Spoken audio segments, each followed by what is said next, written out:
So hi everyone, let's do the composition of bone. Based on dry weight, bone cells consist 5%, while the intracellular matrix consists the 95% of bone. In intracellular matrix, most of the part is contributed by the inorganic matrix, that is 65%, and organic matrix 30%. तो सबसे पहले bone के composition को हम bone cells और bone matrix में divide करते हैं. बोन सेल्स क्या है? ऑस्टियोब्लास्ट, ऑस्टियोक्लास्ट एंड ऑस्टियोसाइट है मेनली. और जो इंट्रासेलुलर मैट्रिक्स होगा उसमें इनऑर्गेनिक और इनऑर्गेनिक है.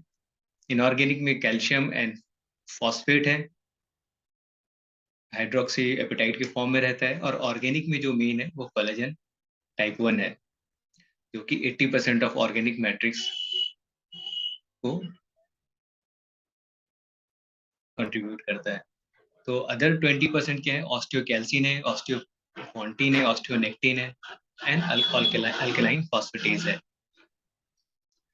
तो यहाँ पे एक अगर कभी कंफ्यूजन हो तो याद रखने के लिए एक निमोनिक है कि बोन में टाइप 1 कोलेजन होता है. जब हम बोन लिखते हैं तो इसमें लास्ट का जो 3 लेटर है वो 1 बनाता है, तो बोन में टाइप 1 कोलेजन होता है. ये जो डायग्राम है ये ऑस्टियोक्लास्ट डिफरेंशिएशन एंड फंक्शन का है. द पैराथायराइड हार्मोन जो है वो सीधे ऑस्टियोक्लास्ट पे एक्ट नहीं करता है. It acts indirectly on osteoclast through osteoblast and vitamin D. So parathyroid hormone, osteoclast has no any receptor for the parathyroid hormone. So parathyroid hormone acts on osteoblast, जिसमें जो osteoblast में जो rank ligand है वो activate हो जाता है. और osteoclast में रैंक रिसेप्टर होता है, वहां पे जाकर के रैंक लाइगेंड बाइंड करता है और ऑस्टियोक्लास्ट के डिफरेंशिएशन को कंप्लीट करता है. तो जो इम्पोर्टेंट चीजें हैं ऑस्टियोक्लास्ट डिफरेंशिएशन एंड फंक्शन में, वो एक रैंक लाइगेंड और रैंक रिसेप्टर का फ्यूजन है, कार्बोनिक एनहाइड्रेज है, कैथेप्सिन के है. तो जितने भी मोस्ट ऑफ द पैथोलॉजी है जो ऑस्टियोक्लास्ट के इरेगुलेशन की वजह से हो रहा है, या फिर हम जो भी ड्रग बना रहे हैं ऑस्टियोपोरोसिस के लिए, तो वो इन्हीं में से किसी एक रिसेप्टर पे या किसी एक इम्पॉर्टेंट एंजाइम पे एक्ट करता है. तो हम अभी देखते हैं कि ये कैसे कहाँ पे काम करता है. तो जैसे कि बताया कि बोन रिजॉर्प्शन जो है ऑस्टियोक्लास्ट कैरी आउट करता है, but it is under the influence of osteoblast. जो ऑस्टियोक्लास्ट डिफरेंशिएटिंग फैक्टर है rank ligand, it binds with rank receptor in osteoclast precursor in presence of macrophage colony stimulating factor. और यहाँ पे एक important चीज है ऑस्टियोप्रोटीग्रीन. जो ऑस्टियोप्रोटीग्रीन है वो बोन रिसॉर्प्शन को रेगुलेट करता है by inhibiting the rank ligand and rank receptor fusion. तो जब ऑस्टियोक्लास्ट की एक्टिविटी एक्सेस होने लगता है तो ऑस्टियोप्रोटीग्रीन ओपीजी वो एक्टिवेट हो जाता है और रेगुलेट करता है बोन रिसॉर्प्शन को.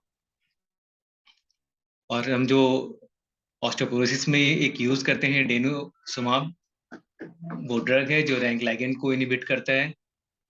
तो रैंक लाइगेंड को इनहिबिट करेगा तो रिसेप्टर से फ्यूजन नहीं हो पाएगा रैंक लाइगेंड का, और ऑस्टियोक्लास्ट डिफरेंशिएशन एंड उसके जो फंक्शन है वो इनहिबिट हो जाएगा.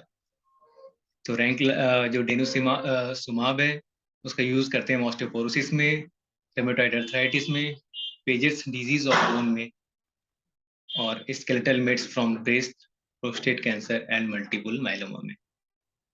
तो ये है ऑस्टियोक्लास्ट का रफल्ड सरफेस. जो ऑस्टियोक्लास्ट है during resorption it forms the sealed attachment to the bone surface. जैसा कि आप यहाँ पे देख सकते हैं, ये बोन सरफेस से सील्ड अटैचमेंट बना लेता है और it forms the ruffled surface and secrete hydrochloric acid and proteolytic enzymes, जो यहाँ पे हाउस शिप लैक्यूना बनाता है, फिर बाद में आकर के उसमें ऑस्टियोब्लास्ट जो है बोन फॉर्मेशन करता है। तो cathepsin K carbonic anhydrase 2 ClC7 chloride channel and ATPase proton pumps are essential for osteoclastic process. जब हम जैसे बात कर रहे थे कैथेप्सिन के भी था जो हमने देखा था, तो एक न्यूअर ड्रग है ऑस्टियोपोरोसिस के लिए जो कैथेप्सिन के इनिबिटर है, उसका नाम ओडाना कैटिव है। तो उसको हम ऑस्टियोपोरोसिस के लिए यूज कर सकते हैं।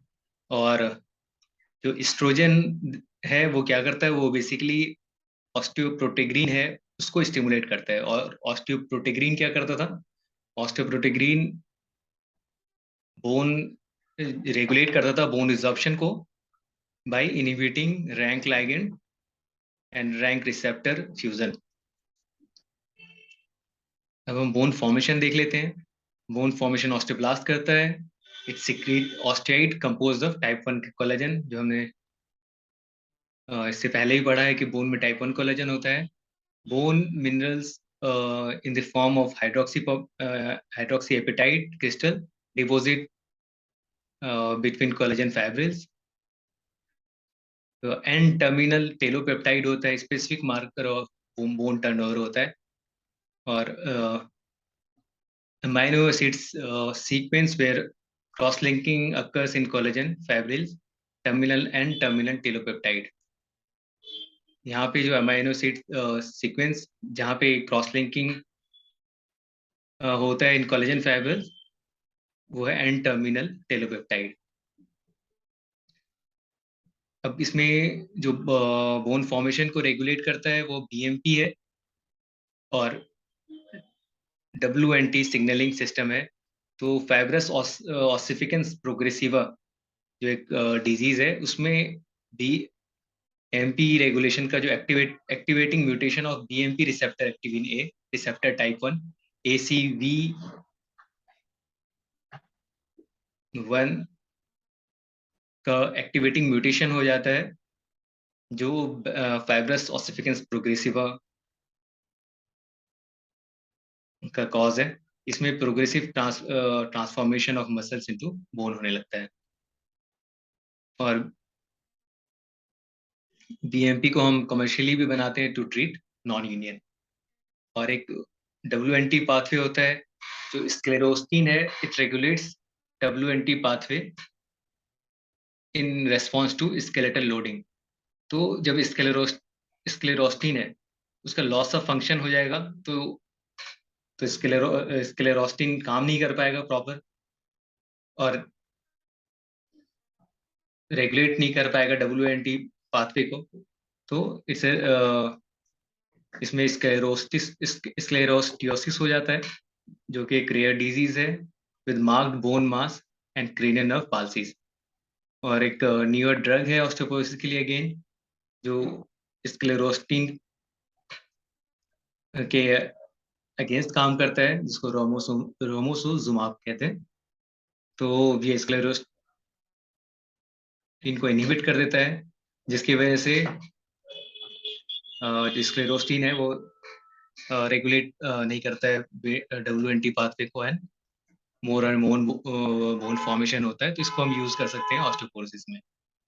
तो हमने जो जो ड्रग या पैथोलॉजी आज पढ़ा बोन फॉर्मेशन एंड रिजॉर्प्शन के केस, उसमें वो एक तो रोमोसुजुमाब है जो स्क्लेरोस्टिन एंटीबॉडी है, एक स्क्लेरोस्टियोसिस है जो पैथोलॉजी है जिसमें लॉस ऑफ फंक्शन डिसऑर्डर है स्क्लेरोस्टिन का, और BMP रिसेप्टर एक्टिविन ए जो उसका एक्टिवेटिंग म्यूटेशन हो जाता है, उससे फाइब्रस ऑसिफिकेंस प्रोग्रेसिवा होता है। ओपीजी है वो रेगुलेट करता है रैंक लाइगेंड और ऑस्टियोक्लास्टिक एक्टिविटी को basically by inhibiting the rank ligand and rank receptor fusion, और एस्ट्रोजन स्टिमुलेट्स ओपीजी। तो इसलिए जब मैंने मेनोपॉज में एस्ट्रोजन कम हो जाता है तो ओपीजी को जो स्टिमुलेट करता है, जो एस्ट्रोजन, वो इफेक्ट भी कम हो जाता है। तो ओपीजी रिलेटिवली कम चेक कर पाता है ऑस्टियोक्लास्टिक एक्टिविटी को, इसलिए मोर और मोर ऑस्टियोपोरोसिस होता है, जिसको टाइप 1 पोस्ट मेनोपॉजल ऑस्टियोपोरोसिस भी कहते हैं। और ओडाना कैटिव है जो कैथेप्सिन के इनहिबिटर है, इसको हम यूज करते हैं ऑस्टियोपोरोसिस में। और डेनुसुमाब है जो रैंक लाइगेंड को इनहिबिट करता है।